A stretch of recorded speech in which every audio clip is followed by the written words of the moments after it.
आएगा welcome the Pakistani father इंसान reaction में उम्मीद करता हूं सब खैरियत से होंगे, जाओगे खुश होंगे। यार भाई मेरा नाम जाद है यार भाई साहब, मलेशिया के पीएम ने एयरपोर्ट पर आकर किया है मोदी जी का खुद ग्रहण स्वागत देकर इस्लामिक वर्ल्ड हिल उठाई है ना कर यार खुद आया है। हाँ, और मोदी जी इस टाइम मलेशिया की धरती पे लैंड हो चुके हैं। क्या बोल रहे हो भाई वॉच करते हैं, देखते हैं कौन करते हैं स्टार्ट। मलेशिया के दौरे पर पहुंचे हैं प्रधानमंत्री नरेंद्र मोदी। कुछ तस्वीरें भी सामने आई हैं, वो आपको दिखाएंगे। लेकिन कुआलालंपुर में जोरदार स्वागत हुआ। मलेशिया की सबसे बड़ी सिटी है और साथ ही राजधानी भी है मलेशिया की।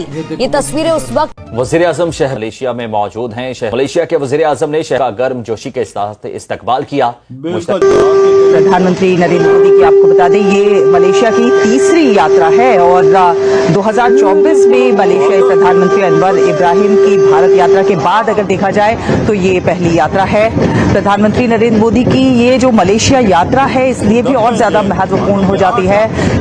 और आप देख सकते हैं कि मलेशिया के प्रधानमंत्री ने खुद जिस प्रकार से आके प्रधानमंत्री नरेंद्र मोदी को रिसीव किया है, उनको वेलकम किया है। ये जो गर्मजोशी है, ये जो जेस्चर है, ये दोनों देशों के रिश्ते किस ओर जा रहे हैं, कितने प्रगाढ़ हो रहे हैं, इस बात की परिचायक है। आपके प्राइम मिनिस्टर फ्रांस मौजूद हैं, जहां पर इंडियन डायस्पोरा ने बहुत अच्छे तरीके से उन्हें वेलकम किया है। वहां पर प्रॉपर नारे लगे हैं, मोदी है तो मुमकिन है। आज क्या वजह है, अगर इंडिया के प्राइम मिनिस्टर यूएस जाते हैं वहां पे रेड कारपेट वेलकम किया जाता है, फ्रांस जाते हैं वहां पे बहुत बेहतर तरीके से वेलकम किया जाता है। जबकि पाकिस्तान के प्राइम मिनिस्टर अगर किसी कंट्री में जाते हैं उन्हें वहां पे जिस तरीके से रिस्पेक्ट दी जाती है, ये सब दुनिया के सामने है। पाकिस्तान साझेदारी जो है एनहांस्ड स्ट्रेटेजिक पार्टनरशिप तक का उन्नत किया था। और इसके बाद अगस्त 2024 में जब अनवर इब्राहिम की भारत यात्रा हुई उसके दौरान इन संबंधों को और प्रगाढ़ता मिली और इन संबंधों को और आगे बढ़ाते हुए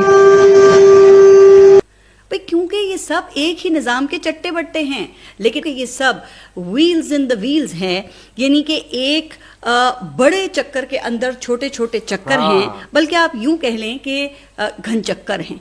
तो नरेंद्र मोदी साहब हमेशा से कोशिश करते हैं कि इंडिया का भला हो और जहाँ पे भी कुछ बेहतरी हो मुल्क के लिए, वो ये नहीं कभी भी सोचेंगे कि यार ये मुस्लिम कंट्री है या हमारा इनसे क्लैश है या जो भी है। वो ट्रेडिंग हर बंदे के साथ कर रहे हैं। वो इन्होंने बिल्कुल ही उस भेदभाव को ख़त्म किया हुआ है। अपने मुल्क के बारे में सोचते हैं, जहाँ पे मुल्क का फ़ायदा है, मुल्क की आवाम का फ़ायदा है, वो वहाँ पे जाने के लिए तैयार है।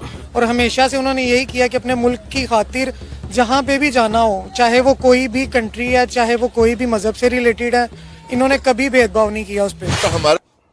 मलेशिया के वज़ीर आज़म साहब जो हैं वो इस वक्त इंडिया के अंदर, और मज़े की बात यह है कि उन्होंने ये कहा है कि इंडिया और मलेशिया टू ब्रदरली नेशंस हैं। This is what Malaysian prime minister Anwar Ibrahim ने सेइंग। अब पाकिस्तानी कैसे इस चीज़ को हज़म कर रहे होंगे, डाइजेस्ट के एक हिंदू रियासत है, वहाँ पे हिंदू मुल्क है, अब मुसलमान इंडिया को ब्रदरली कहेंगे, मतलब हमें वो भूल गए हैं, हमने तो हम इकट्ठे हैं दुनिया, वो आप कश्मीर इशू को भूल गए हैं, आप ये हैं वो। आप कश्मीर का The question is that how the world fastly is changing and how we have to cope up with this. जो होना था हो गया, अब दुनिया बदल गई। इमेजिन दैट नाज़रीन, शहबाज शरीफ साहब की जो गुफ्तगू मलेशिया के अंदर हुई है, जो सामने आई है, एक बड़ी क्लियर चीज सामने आई है कि हमारी जो डिप्लोमेसी है वो आउटडेटेड हो गई है। नवाज शरीफ साहब वो नाज़रीन जो सारी दुनिया से मांगते रहे, नवाज शरीफ साहब पूरी दुनिया से जाकर नाज़रीन भीख मांगते हैं। इतना मांगा इन्होंने, इतना मांगा कि दुनिया में अगर भिखारियों की लिस्ट बने ये 2-3 भाई टॉप पर आते हैं, पूरी दुनिया से जाकर मांगते हैं। जिस IMF के साथ कहीं पे भी हमारे प्राइम मिनिस्टर जाते हैं वहां पर पाकिस्तानी मौजूद होते हैं, वो वेलकम क्यों नहीं करते, उल्टा उन्हें उनके अगेंस्ट प्रोटेस्ट करते नजर आते हैं। मेरा ये सवाल है कि मतलब जाते हैं, अगर शहबाज शरीफ जाएं, जैसे भी इंडिया के प्राइम मिनिस्टर गए हैं, तो वहां पे ये नारे लगे हैं, मोदी है तो मुमकिन है, वहां पे नारे लगे हैं। आपको अब बोलने का हक भी नहीं सही तरह दिया जा रहा है। अगर कोई आवाज उठाता है अगले दिन प्रेस कॉन्फ्रेंस करनी पड़ जाती है या फिर कोई ब्लैक गाड़ी के घर के बाहर आ जाती है। तो मोस्टली पसंद हूँ। वो रियलिटी ये है कि हम उनके साथ कंपैरिजन नहीं कर सकते। आप उनकी बात करते हैं ना, हम एक सादा सी मिसाल ले लेते हैं। एक घर के अंदर मलेशिया अगर इंडिया के साथ बिजनेस डील कर रहा है तो उसको करना चाहिए। अच्छा। बिल्कुल करना चाहिए, क्योंकि India is the biggest market in the world. बिल्कुल बिल्कुल। ये तो हम पाकिस्तानियों के ज़हन में डाल के इंडिया आपका दुश्मन है और इस तरह सब कुछ करके हमें इतना कोलैप्स कर दिया और जंगें लड़ाने के लिए और इसके लिए अगर हम नेबर्स के साथ अपने रिलेशन अच्छे नहीं रखेंगे हम कभी भी ग्रो नहीं कर सकते। मैं तो अप्रिशिएट करता हूँ मलेशिया को और दुबई को, जो लोग इनसे रिलेशन कर रहे हैं, बिजनेस कर रहे हैं और तो ग्रो कर रहे हैं। 19 से इंडिया कहता है जी कि मलेशिया तुम्हारा इंडो पैसिफिक में पार्टनर है। बेसिकली नरेंद्र मोदी साहब वॉशिंगटन को मैसेज दे रहे हैं that we are looking the region from an Indo Pacific region. One thing होंगे दोस्तों, पाकिस्तान की मुस्लिम दुनिया के साथ बड़ी कुर्बत रही है। अभी हमारे हालात खराब होने की वजह से और हमने मुस्लिम दुनिया को जिस अंदाज से इस्तेमाल किया कि हम उनको हमेशा सिर्फ कश्मीर के इशू के लिए और डॉलर्स और अमदाद लेने के लिए और रियाल लेने के लिए इस्तेमाल करते रहे, तो अब उन्होंने पाकिस्तान को एक और लेंस से देखना शुरू कर दिया है और इंडिया को एक डिफरेंट लेंस से देखना शुरू कर दिया। प्रधानमंत्री नरेंद्र मोदी जी मेरे दोस्त हैं। जैसे नरेंद्र मोदी को आदत है ना हक शक करने की, खुलियां जफियां बांधनी, मतलब उन्होंने कहा ठीक है ये मतलब खुला बंदा है तो खुलदास से जैसे सक्के भाई हो आप, सक्के भाई। और मजे की बात है दोनों मुल्क एक ही बात कर रहे हैं, फ्रीडम ऑफ नेविगेशन। मैं इधर इंडिया है, इंडिया देखे दुनिया के अंदर ना एक अच्छा उनका इंप्रेशन है, ठीक है, अमीर आदमी है, बड़ी मार्केट है। भाई अगर आप कंपैरिजन कर रहे हैं इंडिया के साथ तो वो कंपैरिजन नहीं बनता। हम नहीं अभी अनफॉर्चुनेटली हम नहीं है, ठीक है, मैं कंपैरिजन की लेकिन हम उनके कंपैरेटिव हो ही नहीं सकते। ठीक है, हम मैं कंपैरिजन की बात भी नहीं करता। मैं ये कहता हूँ सीखना तो चाहिए जब वहाँ पे बेहतर चीजें हो रही हैं। अगर एक चूरन बेचते हैं जो आउटडेटेड हो चुका है, इस चूरन को कोई बाय नहीं करेगा। आपको एक संजीदा एक एफर्ट करनी पड़ेगी डिप्लोमेटिकली, और आपको एक संजीदा बनना चाहिए जो डिप्लोमेटिकली आपको प्रेजेंट करे, जो सीरियस बातचीत करे। नोबडी केयर्स आपकी शायरी के ऊपर, किसी को कोई इंटरेस्ट नहीं है ये जो कहानियां जाकर आप दुनिया को सुना रहे हैं। आपके ब्लड एंड नमस्कार दोस्तों। तो दोस्तों पीएम मोदी जहां भी जाते हैं छा जाते हैं, और आज पीएम मोदी मलेशिया पहुंच चुके हैं।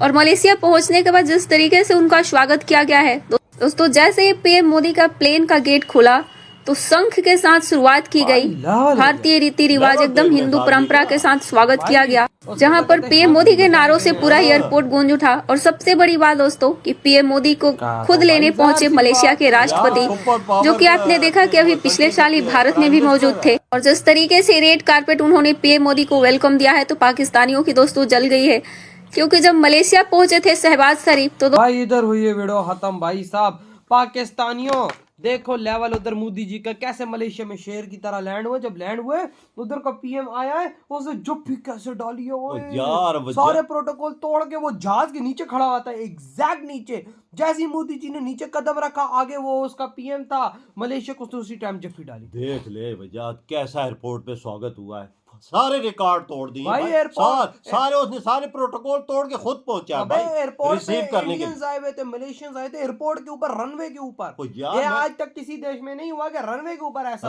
ना सारे इंडियन फ्लैग ही फ्लैग। और भाई साथ मलेशियन बच्चे थे, उन्होंने इंडियन के फ्लैग साथ मलेशिया का फ्लैग स्वागत देखो तुम।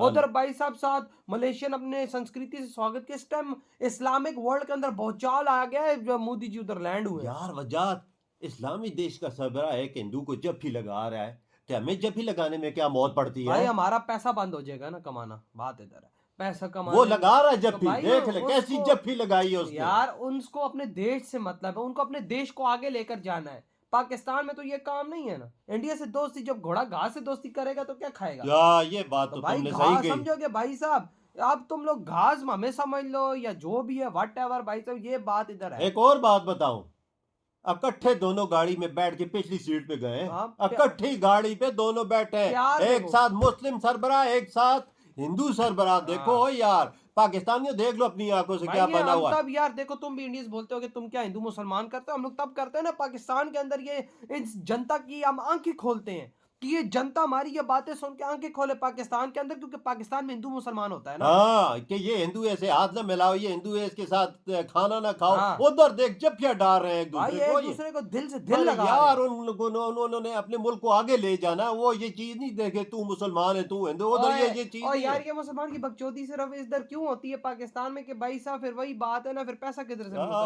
असल चीज भी है भाई। आपके क्या थॉट है इधर वीडियो तुम करते